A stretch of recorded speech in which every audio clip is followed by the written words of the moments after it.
Doctor Dhaliwal, जैसे बच्चों में कोई भी दवाई देते हुए उस बच्चे के वेट को भी देखा जाता है, वेट हाइट, क्या वैक्सीन पर ऐसी चीजें चलती हैं या वैक्सीन में ये बिल्कुल वैक्सीन में यूजली वेट हाइट का इतना इशू नहीं है। एक पर्टिकुलर डोज होती है, अकॉर्डिंग टू द एज वो देते हैं।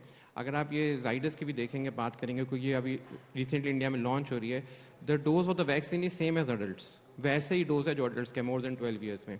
मे बी 12 ईयर्स के नीचे थोड़ा डोज एडजस्टमेंट होगी। अगर आप स्वाइन फ्लू वैक्सीन की बात करो तो वो वैक्सीन का भी डोज सेम ही है, ऐसे कोई डिफरेंट नहीं है, तो डजेंट मैटर। बट अच्छी बात यह है कि जाइडस इंडिया की वैक्सीन है और आ रही है, और हमें हिचकिचाना नहीं चाहिए। We should give the vaccine as soon as possible. और डॉक्टर सचदेव, अगर हम ये समझें कि जैसे डॉक्टर मलिक बता रहे थे कि उसका एडमिनिस्ट्रेशन डिफरेंट है, उसके इंजेक्शन उस तरीके से नहीं जैसे एक अडल्ट को दिया जाता है, तो ये एक ज्यादा तेज रफ्तार से भी हो सकता है? हाँ, बिकॉज इसमें ज़्यादा स्किल्ड पर्सन की जरूरत नहीं है। ये स्किन के बिटवीन द स्किन लेयर्स में जाना है, और वहीं से जो हमारे इम्यून सेल्स हैं वो वैक्सीन का जो कंपोनेंट है, जो इम्यून कंपोनेंट है, उसको पिक करके then distribute inside the body.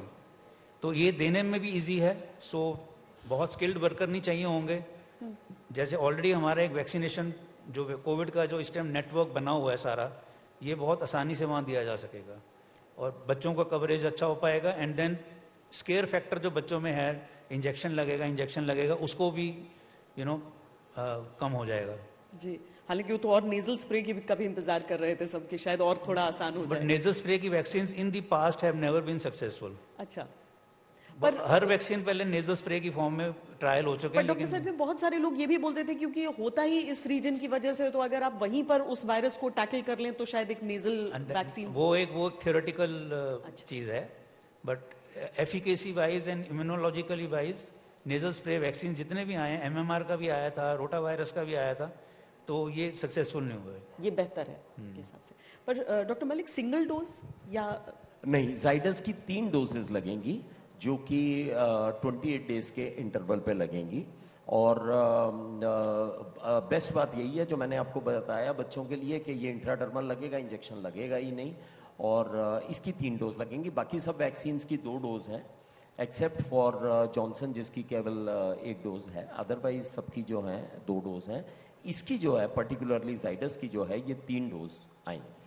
Doctor Dhaliwal, बहुत सारे हॉस्पिटल्स के बाहर, जब खासकर मैं बच्चों के अस्पतालों के बाहर जब कवरेज के लिए जाती थी, तो देखती थी कि छोटे बच्चे जो हैं वो माँ बाप को हमेशा ये परेशानी रहती थी कि उनको मास्क से आप कवर भी नहीं कर सकते हैं, और बहुत ज़्यादा सेहत के हिसाब से अच्छा भी नहीं रहता है ये।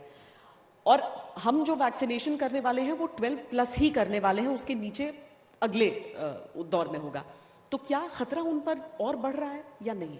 छोटे बच्चों पे खतरा कम है, तभी वैक्सीन भी उनको अभी इतनी ज़रूरत नहीं है। और हमें टारगेट करना चाहिए स्कूल एज ग्रुप को, तो पहले स्कूल एज को करेंगे एंड फिर छोटे बच्चों पे हौली हौली आएंगे, जैसे सर ने बताया। एंड गवर्नमेंट की गाइडलाइंस के हिसाब से और देखा भी गया है, छोटे बच्चों की यहाँ की जो इम्यूनिटी होती है, इट्स कॉल्ड इनेट इम्यूनिटी, वो बहुत स्ट्रांग है। They know how to fight a virus. हमारी इम्यूनिटी थोड़ी ओल्ड हो गई है एंड वी एज, तो we are not exactly right in fighting the local defence. तो जो उनकी बच्चों की लोकल डिफेंस है, दे फाइट अ लॉट। सो उनको इन्फेक्शन का खतरा कम है, लेकिन अगर उनको हो जाए तो सीरियसनेस भी छोटे बच्चों में ज़्यादा है। अगर 1 ईयर के नीचे हो जाए कोविड, तो कई देखा गया less than 1 year and more than 15 years वो आईसीयू में आ सकते हैं। क्या एक प्रेग्नेंट मदर के वैक्सीनेशन से उस एज को फायदा होता है? सेफ्टी मिलेगी, 100% मिलेगी। वो इंट्रा प्लेसेंटल भी ट्रांसफर होते हैं एंटीबॉडीज, तो उनको हेल्प मिलेगा।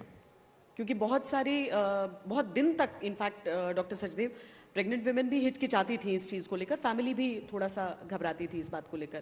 पर ये मतलब डेटा है हमारे पास ऐसा कि अगर एक माँ लगा रही है pregnancy, vaccination during pregnancy and vaccination during lactation, जब वो मदर ब्रेस्ट फीड कर रही है, दोनों में बेनिफिट है।